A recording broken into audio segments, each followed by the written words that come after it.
Bismillahirrahmanirrahim. Assalamualaikum warahmatullahi wabarakatuh.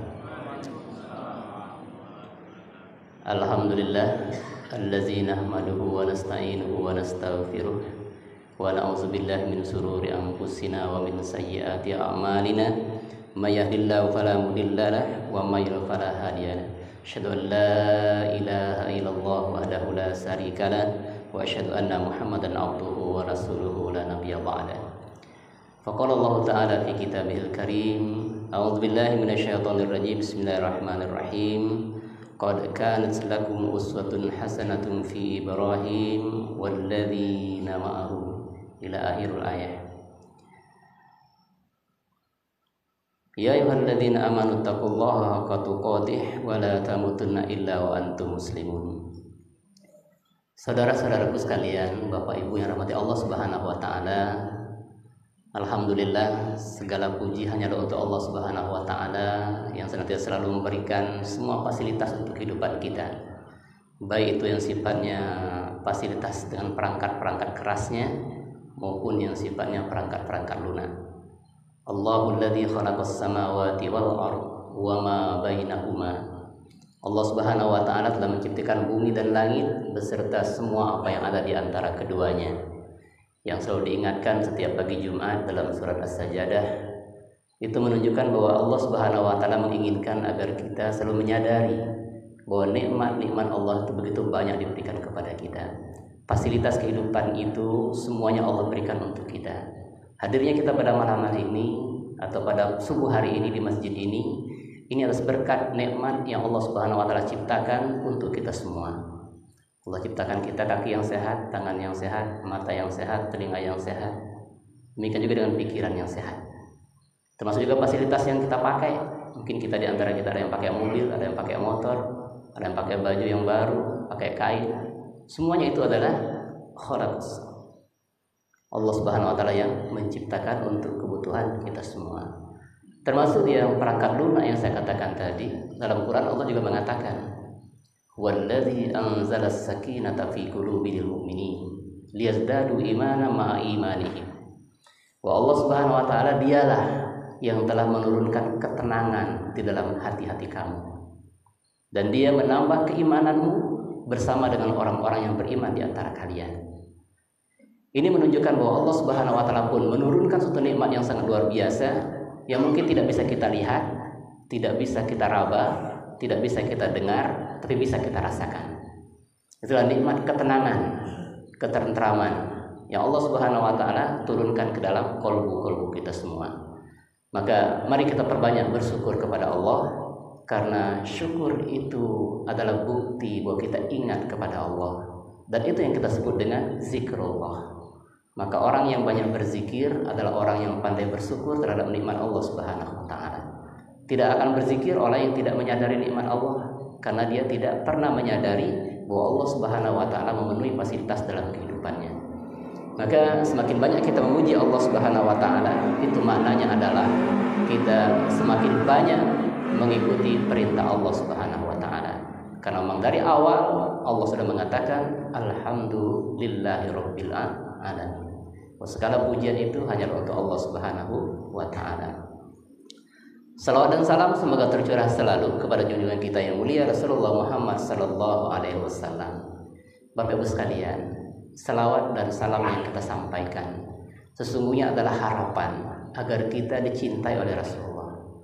Satu harapan agar kita diakui sebagai pengikutnya. Satu harapan agar kita mendapatkan syafaat dari beliau. Yang pada hakikatnya sebenarnya cinta Rasulullah kepada kita itu jauh melebihi cinta kita kepada beliau. Kenapa? Karena dalam sirah, dalam sejarah sudah tercatat dengan indah bagaimana Rasulullah SAW mengungkapkan di depan para sahabat yang mulia. Saat berkumpul-kumpul mungkin kayak begini gitu ya, di depan para sahabat, beliau mengatakan, sungguh aku mencintai saudara-saudaraku. Sungguh aku merindukan ikhwan-ikhwanku. Sungguh aku mencintai dan merindukan saudara-saudaraku, kata beliau. Sehingga para sahabat bertanya pada waktu itu, ya Rasulullah, bukankah kami ini adalah saudara-saudaramu? Bukankah kami inilah ikhwan-ikhwanmu? Lah, Tidak, kata Rasulullah. Kalian adalah sahabat-sahabatku. Sehingga satu keinginan tahu daripada para sahabat ini, bertanya lagi mereka kepada Rasulullah, kalau begitu ya Rasulullah, siapa yang engkau sebut sebagai ikhwanmu itu? Siapa yang engkau rindukan dengan saudaramu itu? Rasulullah mengatakan, mereka adalah orang-orang yang tidak pernah bertemu denganku. Mereka tidak pernah melihat wajahku. Mereka tidak pernah mendengar suaraku. Tetapi mereka beriman kepadaku. Mereka mengikuti risalahku dan mereka menjalankan syariat yang telah aku sampaikan kepadaku. Siapa mereka? Mereka adalah orang-orang yang lahir di kemudian hari, yang tidak bertemu dengan Rasulullah, tidak mendengarkan wahyu dari Rasulullah, dan itu termasuk kita di antaranya.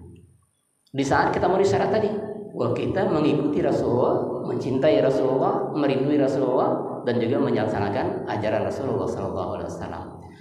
Sampai akhir kehidupannya, apa yang beliau ungkapkan menjelang sakaratul maut yang disebut masih kita juga, Bapak Ibu sekalian. Ummati, ummati, ummati. Umat yang disebut itu menunjukkan betapa cinta Rasulullah SAW kepada kita semua. Maka dikatakan bahwa sangat pelit dan sangat merugi orang yang kemudian malas atau tidak mau berselawat kepada Rasulullah SAW. Bapak Ibu sekalian, dalam kesempatan subuh pagi hari ini, kita berharap kepada Allah Subhanahu wa taala, mudah-mudahan ini menjadi wasilah bagi Allah untuk memberikan hidayah kepada kita semua. Mari kita sejenak di bulan Zulhijjah, di Jumat pertama ini, kita melihat beberapa ayat Allah Subhanahu wa taala terkait dengan peristiwa yang sangat monumental, yakni peristiwa kurban atau peristiwa di mana Nabi Ibrahim alaihissalam dilambangkan dengan pengorbanan, dengan penyembelihan anaknya. Sehingga kuliah singkat ini boleh kita katakan dengan judul atau temanya menjadi ayah setegar Ibrahim dan menjadi anak sesabar Ismail. Bapak sekalian rahmati Allah Subhanahu wa taala, di antara 25 nabi dan rasul yang disebut dalam Al-Qur'an. 25 ya. Kalau jumlah yang realnya sesungguhnya itu lebih daripada 25. Karena Allah Subhanahu wa taala mengatakan dalam Al-Qur'an bahwa setiap umat itu Allah utus rasul. Dalam surah An-Nahl ayat 36. Setiap umat itu diutus rasul yang diajak atau mengajak manusia untuk menyembah Allah dan menjauhi tauhid.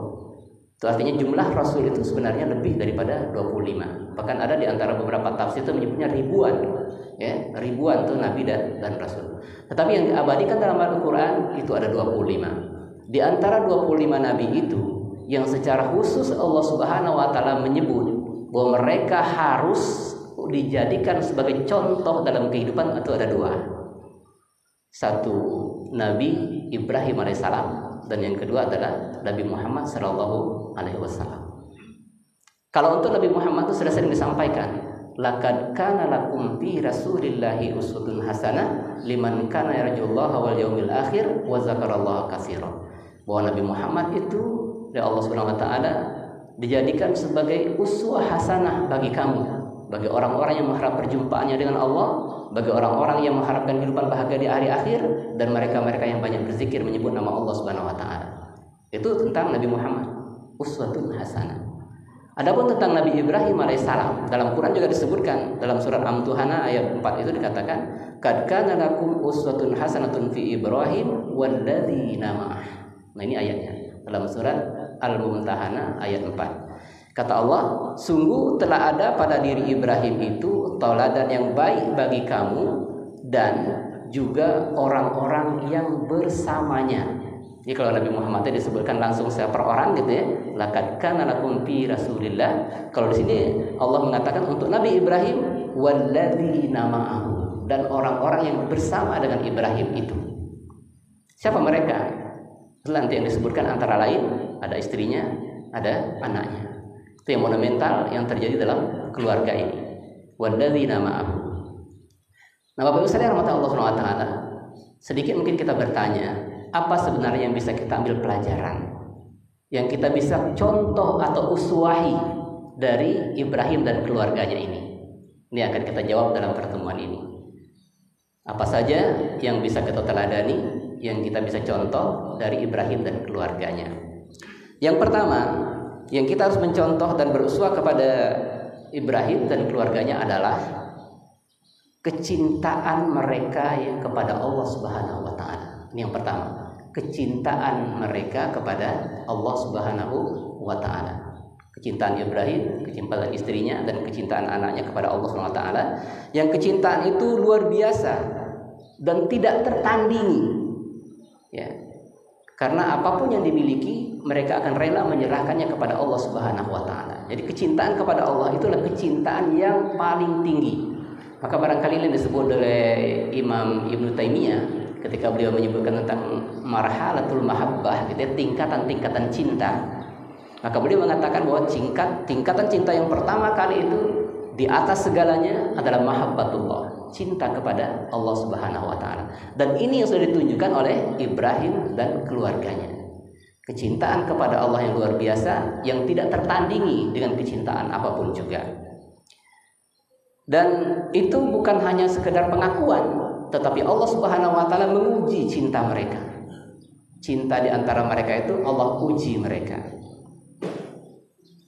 Nabi Ibrahim kita kenal dalam sejarah, gitu ya, seorang nabi yang pengembaraannya sebagai seorang nabi itu cukup lama, mulai dari penemuan Tuhan, kemudian menghancurkan berhala-berhala, sampai beliau kemudian dibakar hidup-hidup, terus sampai akhirnya beliau berkeluarga itu sudah usia yang uzur, tetapi belum mendapatkan anak atau keturunan.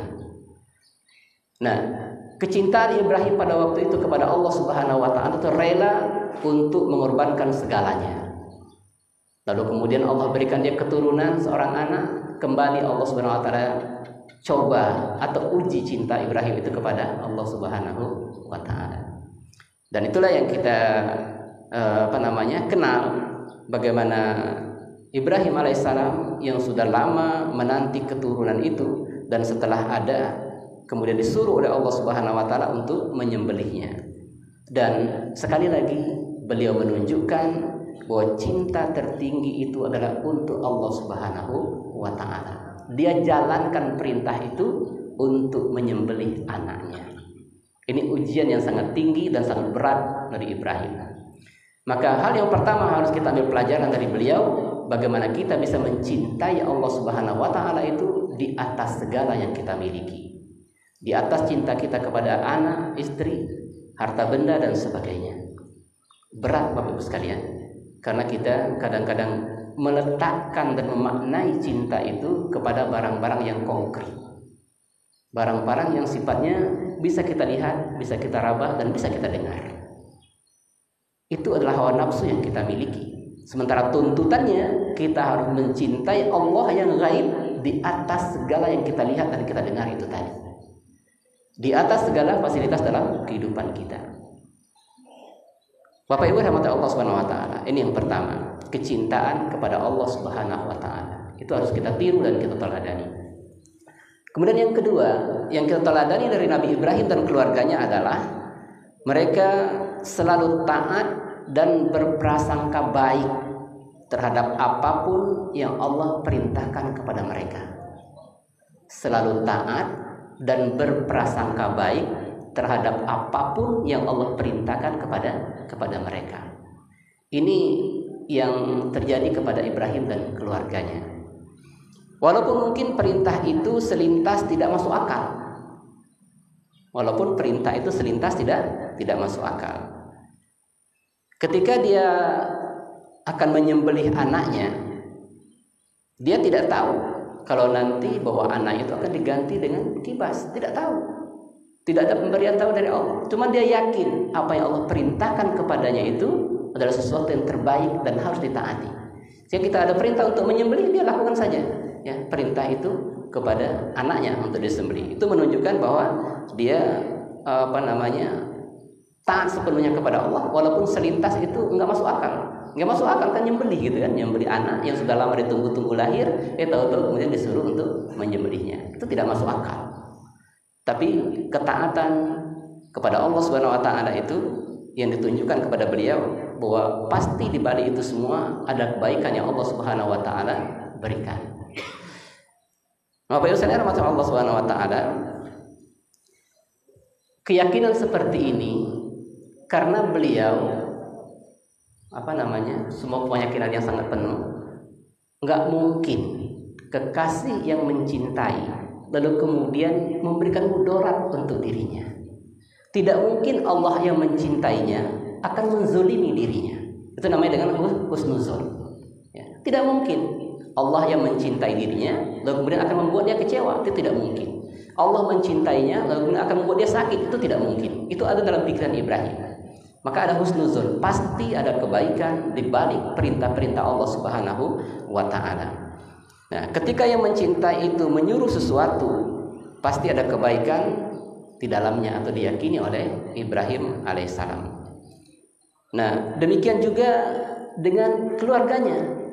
Bukan hanya Ibrahim gitu ya. Maka tadi katakan walladzina ma'ahu, dan orang-orang yang bersama dengannya. Siti Hajar, ya. Siti Hajar yang kalau kita lihat peristiwa diletakkan atau ditinggalkannya Ibrahim, istrinya Hajar dan Ismail yang masih bayi di gurun Sahara di lembah Mekah yang sekarang dikenal dengan Baitullah atau Ka'bah. Dengan jarak yang sangat jauh, Ibrahim diperintahkan oleh Allah Subhanahu wa taala membawa anak dan istri masih bayi itu, ya, anak yang masih bayi itu ke lembah Mekah. Pada saat itu diceritakan Siti Hajar ini beberapa kali bertanya kepada Ibrahim, "Wahai Ibrahim, kenapa engkau tinggalkan kami berdua di tempat tandus ini? Tidak ada manusia, tidak ada tumbuh-tumbuhan, tidak ada air, dan tidak ada makanan. Mengapa engkau tinggalkan kami di tempat ini?" Itu pertanyaan tak satu pun dijawab oleh Ibrahim.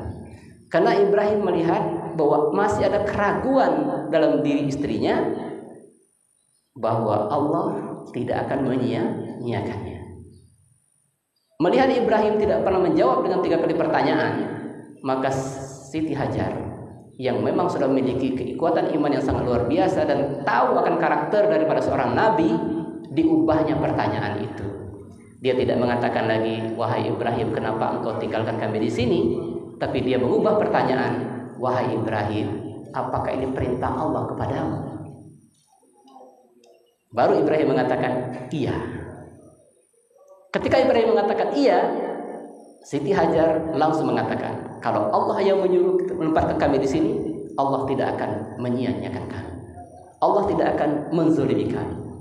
Begitu luar biasa Bapak Ibu sekalian, satu tarbiyah dari seorang nabi atau seorang ayah kepada seorang istrinya.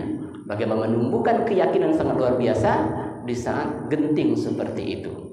Nah, Bapak Ibu sekalian rahmati Allah Subhanahu wa taala, itu menunjukkan betapa keluarga ini mencintai Allah Subhanahu wa taala itu di atas segalanya dan selalu husnuzon dengan apapun yang Allah Subhanahu wa taala perintahkan kepada mereka.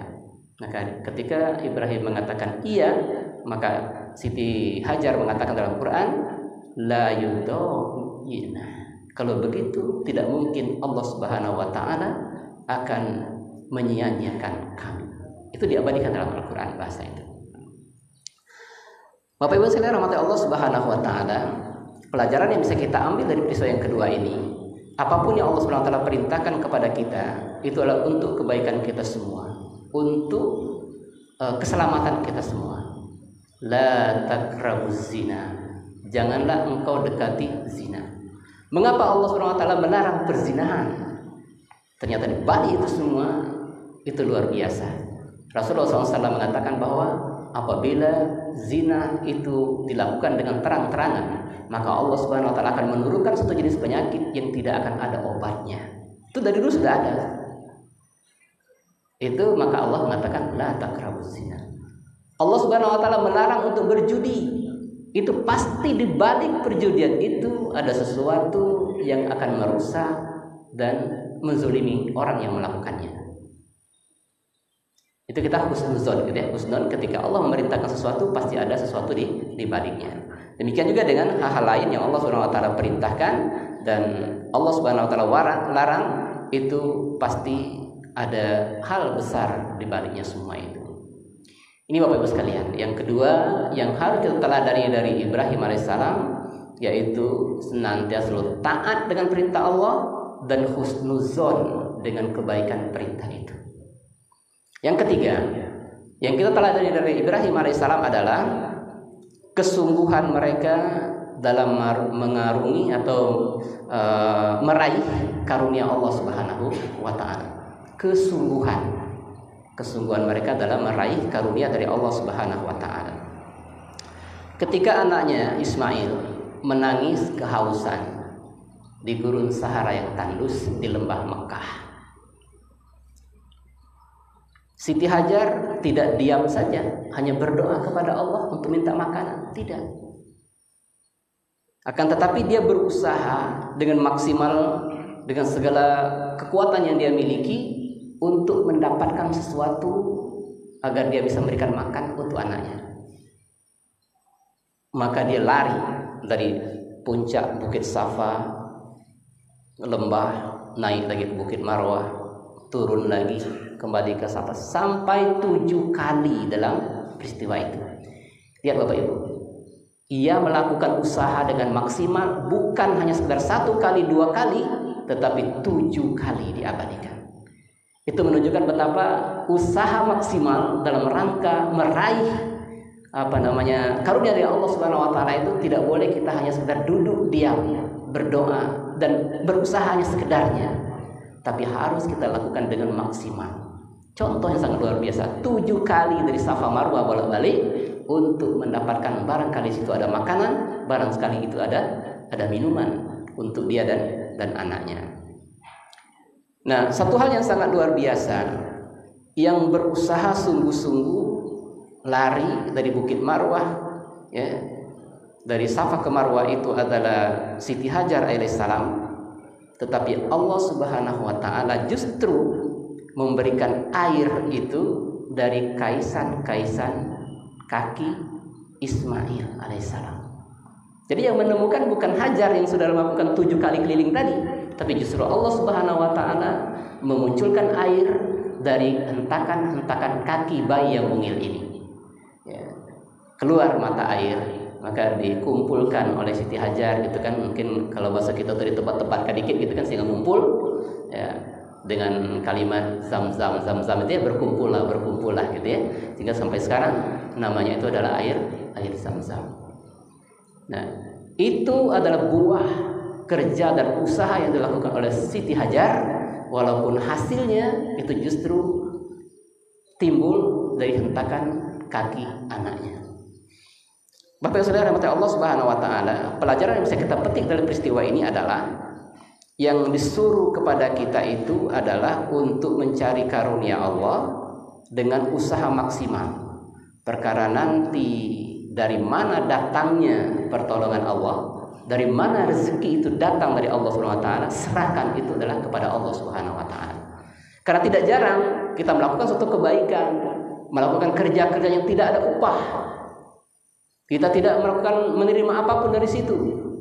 Karena itu menjadi amal kita, Allah Subhanahu wa taala menurunkan, memberikan rezeki dari sisi yang lain. Dan itu contoh nyata adalah ini.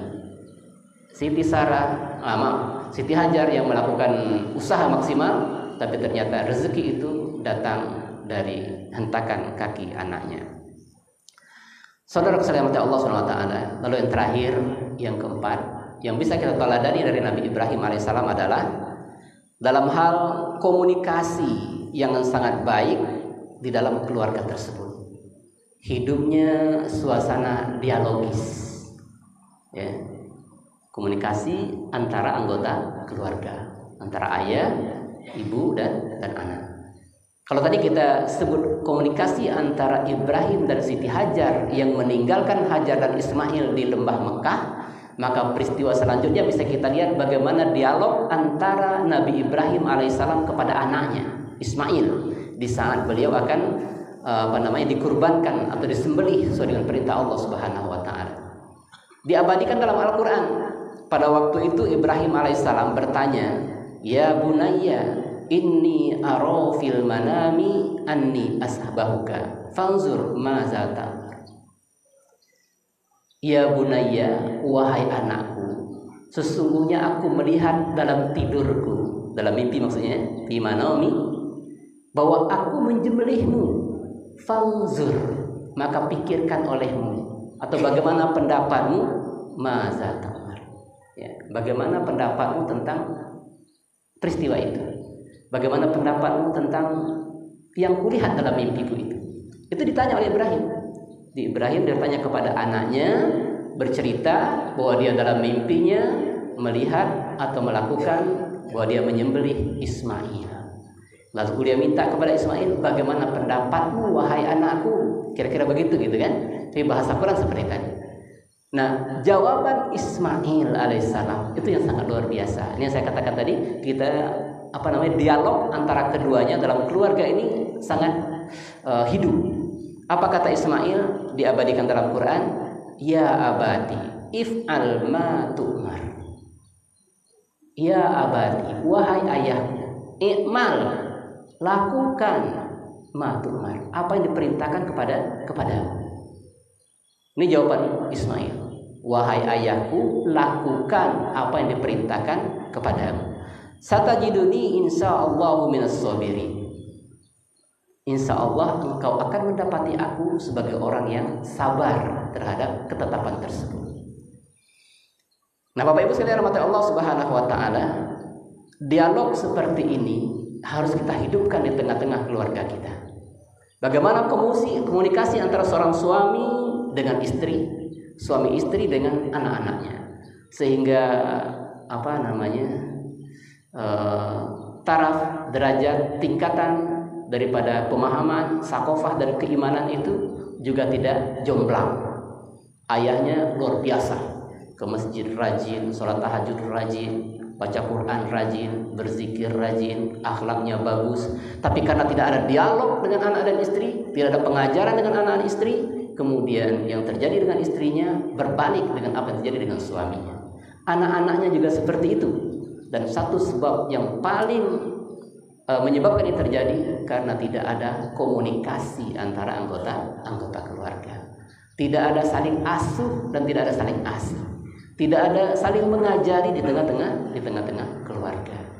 Ini hal yang harus kita ambil pelajaran dari apa yang dilakukan oleh Ibrahim walladzina ma'ahu dan orang-orang yang berserta dia, yaitu keluarga-keluarganya. Bapak Ibu sekalian rahmati Allah Subhanahu wa taala. Keyakinan yang dimiliki oleh Ibrahim seperti itu tentu bukan tiba-tiba datangnya. Seperti saya katakan di awal, tarbiyah dari Allah kepada Ibrahim itu sudah begitu lama. Termasuk ketika beliau meruntuhkan semua berhala, lalu kemudian mempertanggungjawabkan di hadapan raja, kemudian dia dihukum dengan hukuman bakar hidup-hidup itu gitu ya. Itu sudah sering kita ceritakan. Dibakar hidup-hidup. Dia tidak lari, tidak melarikan diri, tidak meronta-ronta, tidak. Kenapa? Karena dia seperti saya katakan tadi, apapun yang Allah tetapkan untuk dirinya, pasti Allah Subhanahu wa taala akan menjadikan satu yang sangat luar biasa di baliknya, dan Allah tidak akan membiarkan dan Allah tidak akan menyia-nyiakan. Hasbunallahu wa ni'mal wakil. Itu jawaban beliau, ya, bahwa Allah Subhanahu wa taala penolong kami dan Allah Subhanahu wa taala sebaik-baik penolong untuk kami. Maka ketika dia mengucapkan kalimat itu, api dibakar dengan begitu besarnya, yang seharusnya semua itu sudah jadi arang, kayu-kayu bakar pada waktu itu sudah habis karena sudah dimakan oleh api. Tetapi ternyata Ibrahim alaihissalam tidak sedikit pun terbakar. Mengapa? Karena ketika Ibrahim mengatakan hasbunallahu wa ni'mal wakil, Allah menjawab, ya nar kuni bardan wa salaman ala Ibrahim. Wahai api, dinginlah dan keselamatan untuk Ibrahim. Itu ternyata yang Allah siapkan untuk Ibrahim. Sebagai balasan keyakinan yang sangat luar biasa tadi, Allah menyuruh api itu dingin, Bapak Ibu. Jadi tidak menurunkan hujan, tidak. Kalau turunkan hujan deras kan orang-orang mengatakan wajar Ibrahim tidak terbakar karena ada hujan yang datang. Ini tidak. Biarkan api itu melalap semuanya sampai semuanya habis, puntung-puntung itu, ternyata Ibrahim masih ada di situ dengan utuh. Nah, ternyata Allah berfirman yang lain menyuruh api itu keluar dari sifatnya. sifat api panas dan membakar. Lalu kata Allah, dinginlah, maka dingin. Ibrahim pun selamat. Dari situlah peristiwa tarbiyah itu kemudian hari yang kemudian puncaknya itu di saat Allah Subhanahu wa taala menyuruhnya untuk menyembelih anaknya, dia pun dengan yakin untuk bisa melakukan itu bahwa Allah Subhanahu wa taala tidak akan menzalimi dia. Allah Subhanahu wa taala tidak akan menyia-nyiakan dia. Bapak Ibu yang rahmati Allah Subhanahu wa taala, barangkali ini sedikit untuk kita pada pagi hari ini. Mudah-mudahan ada 4 hal tadi gitu ya yang harus kita teladani dari Nabi Ibrahim alaihissalam. Yang pertama, bagaimana kecintaan mereka kepada Allah Subhanahu wa taala yang luar biasa. Kemudian yang kedua, mereka selalu taat dan berprasangka baik terhadap apapun yang Allah Subhanahu wa taala perintahkan kepada mereka. Kemudian yang ketiga, kesungguhan dalam melakukan usaha dalam meraih karunia Allah Subhanahu wa taala. Dan yang terakhir adalah bagaimana kita bisa menghidupkan suasana dialogis atau komunikasi di tengah-tengah keluarga kita. Mudah-mudahan Allah Subhanahu wa taala menjadikan ini sebagai wasilah bagi kita untuk menjadi keluarga yang lebih baik di masa yang akan datang. Lebih baik daripada hari ini karena kita berusaha untuk memperbaikinya. Karena Allah Subhanahu wa taala akan mengikuti prasangka kita dan mengikuti usaha yang kita lakukan. Kalau kita berusaha untuk berprasangka baik dan berusaha untuk perbaiki, insya Allah yakin bahwa Allah Subhanahu wa taala akan memperbaiki itu semua. Bapak Ibu yang dirahmati Allah Subhanahu wa taala, banyak kurang dan khilaf mungkin dari apa yang saya katakan dan sikap saya, itulah kekurangan saya. Kebenaran itu berasal dari Allah Subhanahu wa taala. Mari kita akhiri majelis ini dengan sama-sama membaca doa kafaratul majelis. Subhanallah bihamdi, subhanakallah bihamdika, asyhadu an la ilaha illa anta astaghfiruka wa atubu ilaik. Billahi taufiq wal hidayah. Wassalamualaikum warahmatullahi wabarakatuh.